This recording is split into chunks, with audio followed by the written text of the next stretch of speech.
productions, and my newest favorite thing to use is YouTube.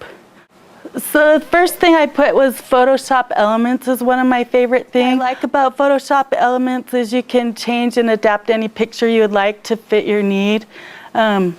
Lots of times they don't have a curriculum that fits every kid in your class that you can just say, okay, this is what I'm using, and then you pull it out every day and teach a lesson from it. A lot of times you have to add a lot of repetition to it before they get it down. And so that allows you to put their picture in, like I was talking about earlier, or put stuff that they like, and it keeps them paying more attention. The constraints of Photoshop Elements, it does take a lot of time to learn and a time to actually do it. It costs money if you don't have the program, and it takes practice. Some of the things I do with it is pictures, worksheets, special projects, newsletters, and esteem builders. And this was one we did, and then this year, this is the one I did at the beginning of the year. But with Photoshop, it also ended somewhere, maybe here. It ended faster.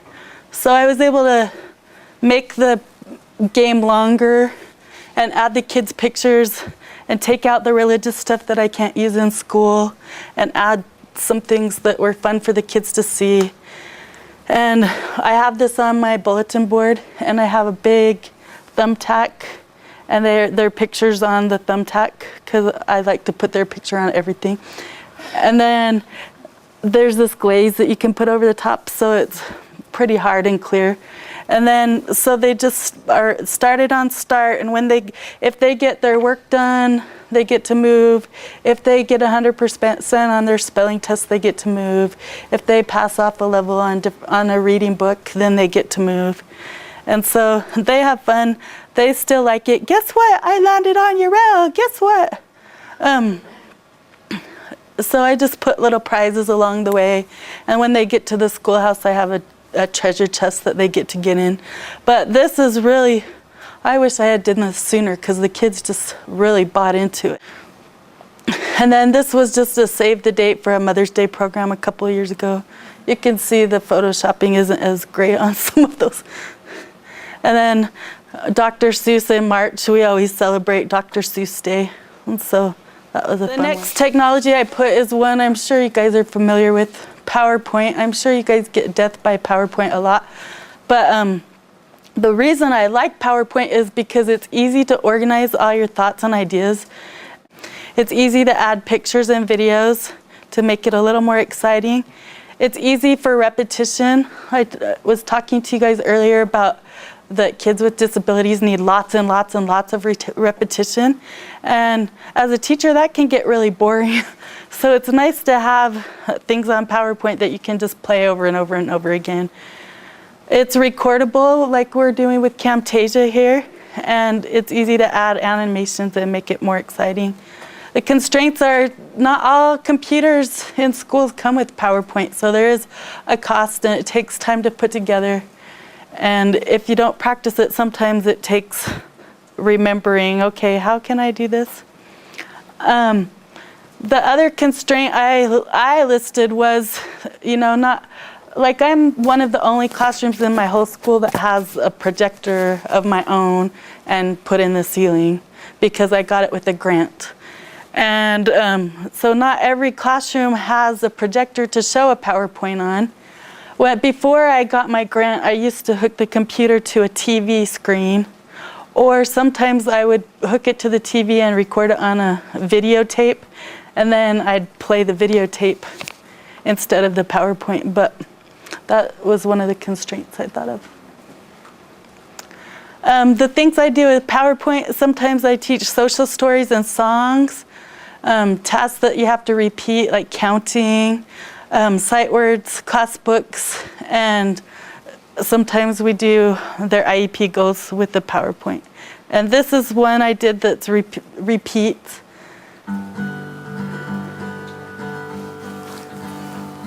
Well, a big old rocket ship is standing on the pad and the crew's getting cranky in the cabin. I think I did part of this in PowerPoint and part of it in blast off 3 hours. Windows Movie Maker.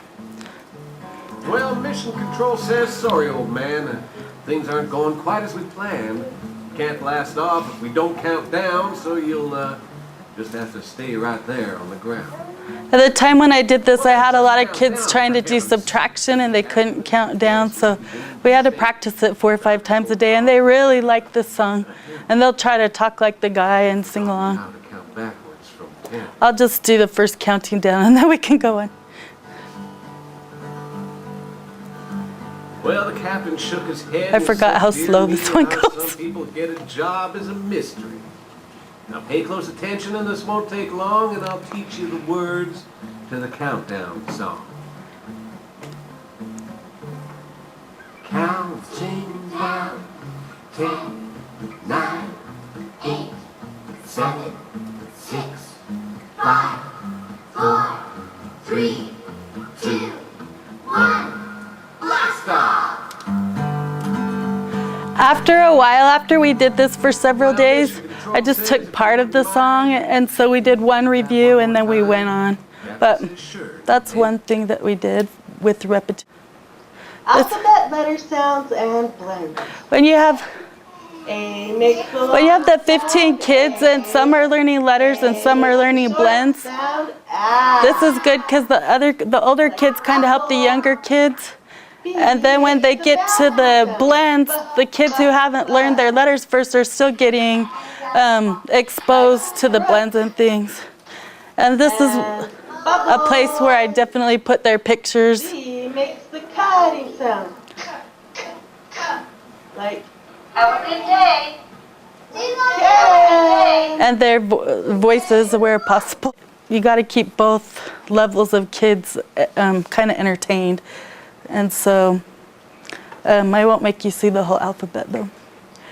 And then this is a class book we did with PowerPoint. By Sherry's class. We went for a walk to find early signs of spring. Climbing rocks is an early sign of spring. And Sherry, how could you make this more student-centered? Could you have the Green. students You have the students read it. We had the students write this book with me. And then it was repeating, so they all read it and they got a copy and took it home to read to their mom. Sprouting flowers. And they went on this walk and took the pictures with me when we came here to BYU. New plantings are an early sign of spring. You guys remember that one of your principles with Sunshine technology integration is is an that early sign it's of student-centered. spring. Do you remember that? And then teacher-centered. Now sometimes Tiny the plants students we work with, are an they early don't sign of necessarily always spring. get to do that because of the level of Budding functioning. trees But where possible, early that sign you could of put the spring. student and they could be reading this, and then when they listen to it, they hear their melting voices, snow which is very is reinforcing. an early So sign of spring. So that's our thrilling book. My next thing I really like to use is Publisher. Publisher is so much easier for setting up pages and putting on pictures and twisting them around and resizing them. I know in Word when you try to put pictures in, it kind of is obnoxious about letting you put it how you want. And Publisher is so easy. It has a lot of good templates and a good clip art library, and it's very easy to use your own clip art or downloaded images. And another constraint is not every computer has Publisher already on it, so it does have a cost, and it takes some time. And I think I just copied and pasted cost, time, and practice. So, and I'm sure you guys could think of some other constraints. I use Publisher for making worksheets, for making class newsletters and stuff like that. This is a reward chart. If you bring in clip art, like this was a clip art, but it was really easy for me to just type over this, and then you can shape the words whatever way you want. And we did Stars of Excellence one year and they could earn stars on the little squares, and then we went on a trip of excellence. And you got to have something the kids buy into and that's new and exciting every year. My favorite thing this last year has been YouTube. And I put for the affordances of YouTube, great variety of clips. You don't have to reinvent the wheel for some teacher-made videos. There's so many teachers that make their own stuff, kind of like I did with that Sixes song. And then they post it on there. But they often do about 100 million times better than I do. And so it's fun to just go in and put punctuation or time telling or money and see what you come up with. And then you can come up with ideas that you didn't even have, or clips from like the old electric company or Sesame Street and things like that. The constraints of YouTube are you have to be really wary of copyrights. A lot of people post stuff on there that's copyrighted and they probably don't have permission to do that. You need to preview all the clips thoroughly. For YouTube, what I use YouTube for is, you know, if I find a good little clip, then just a standalone lesson, or you can make your own lesson. Like at home on my computer there, I have a webcam, so I would record myself for a minute and then put in a clip, and then record myself for a minute and then put in a clip. And they pay better attention to me on TV than they pay attention to me in real life. So it worked great.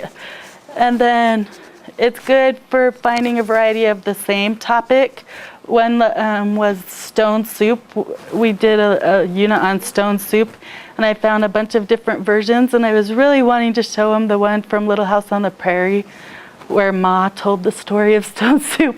And I found it on YouTube, and so I showed it to them, and that was really fun. And Windows Movie Maker. I thought I put in one of those, but it might be out of the order. The affordances of Windows Movie Maker. Do you guys use Movie Maker? It's a free program. You probably, if you're Mac users, you probably